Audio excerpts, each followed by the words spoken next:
जो भी खाएगा आपसे पूछेगा ज़रूर ये खीर बनाई है या खोया।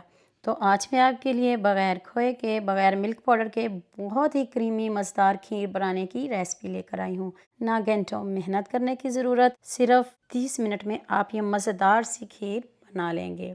1 चम्मच ऑयल लेना है, उसमें आपने 3 ब्रेड डाल देनी है। 3 से ज़्यादा ब्रेड नहीं डालनी, इसको क्रिस्पी करना है। जब ब्रेड क्रिस्पी हो जाए फिर हम इसमें काजू डाल देंगे, साथ में 2 चम्मच तिल। इससे ज़्यादा नहीं डालिएगा, अगर ज़्यादा तिल डालोगे तो आपकी खीर कड़वी बनेगी।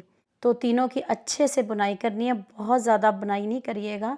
तो चलें अब नेक्स्ट स्टेप की तरफ चलते हैं। 1 कप पानी मैंने पहले इसलिए डाला है ताकि जो खीर है वो लगे नहीं। ये 2.5 किलो दूध है, तो ये टोटल 3 किलो दूध हो जाएगा। अब मैंने ब्रेड को, काजू को और तिल को पीसना है, बारीक पीसना है। थोड़ा-थोड़ा दूध करके डालूँगी इसमें और इसको बारीक पीसूँगी। आपने भी दूध डाल के पीसना है, पानी का ज़्यादा इस्तेमाल नहीं करना। इधर मेरा थोड़ा-सा गला ख़राब है, इसको इग्नोर करें और आप मेरे लिए दुआ करिएगा। तो चलें, जब दूध पकना शुरू हो जाए फिर हम इसमें ब्रेड, तिल और काजू शामिल कर देंगे। अब इनको पकाना है हमने।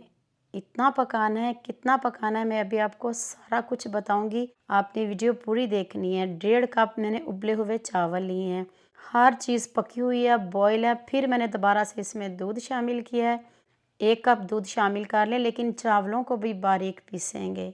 अब हम इसमें चावल शामिल कर देंगे। ये 3 किलो दूध हो गया है, इसमें 3 ब्रेड, काजू, तिल और साथ में 1.5 कप उबले हुए चावल शामिल किए हैं। अब हम इसमें इलायची शामिल करेंगे। मैंने कूट के नहीं डाली, मैंने वैसे 2 से 3 इलायची इसमें शामिल की हैं। इसको एक साइड पे करते हैं, पकने देते हैं। तो अब हम नेक्स्ट स्टेप की तरफ चलते हैं।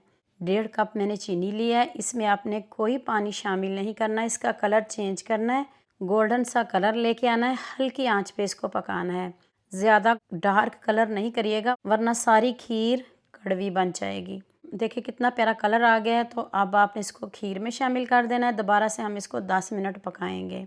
यहाँ मैं आपको याद दिला दूँ, अगर आपको मेरी रेसिपीज़ पसंद आ रही हैं तो जल्दी से मेरे फेसबुक पेज को भी फॉलो कर लो और साथ में मुझे यूट्यूब पे भी सब्सक्राइब कर दो। ये आपकी तरफ से प्यार होता है, मोहब्बत होती है, खुशी होती है कि आपको मेरी रेसिपीज़ पसंद आ रही हैं। 2 चम्मच चीनी मैंने वैसे डाली है, थोड़ी सी कम थी, तो आप कम या ज़्यादा कर सकते हो। लीजिए जी, मज़ेदार सी हमारी खीर रेडी है, आपकी दावत को 4 चांद लगाएगी। मुझे जल्दी से ये भी बता दें आप मुझे किन किन मुल्कों और किन किन शहरों से देख रहे हैं। मुझे बहुत खुशी होती है जब आपके फेसबुक और यूट्यूब पर खूबसूरत से कमेंट पढ़ती हूँ।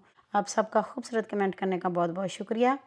और आप सबके लिए भी दिल से दुआ है मेरी, आप भी हमेशा खुश रहें और हमेशा मेरे साथ ऐसे ही जुड़े रहें। ना मैंने इसको फ्रिज में रखा, बाहर मैंने अभी इसको रखा है, तो इसका टेक्सचर चेक करें कितना क्रीमी है, कितना यमी है। आप खाने से हाथों को रोक नहीं पाएंगे, आपकी ईद को 4 चांद लगा देंगे। मेरे कहने पे ज़रूर बनाइएगा, दुआ में याद रखिएगा। अल्लाह।